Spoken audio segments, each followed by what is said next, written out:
ومن أجل هذا إياك ثم إياك أن تضعف أو يتغير ما كان عندك من ثوابت، وإن بقيت وحدك.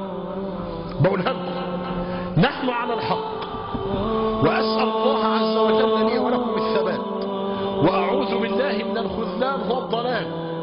فإن رأيتموني تقهقرت إياكم أن ترجعوا عما أنتم عليه، فوالله نحن على الحق وغيرنا على الباطل. تمسكوا بهذا، وإياك أن تنخدع أو تتزعزع لقلة من معك.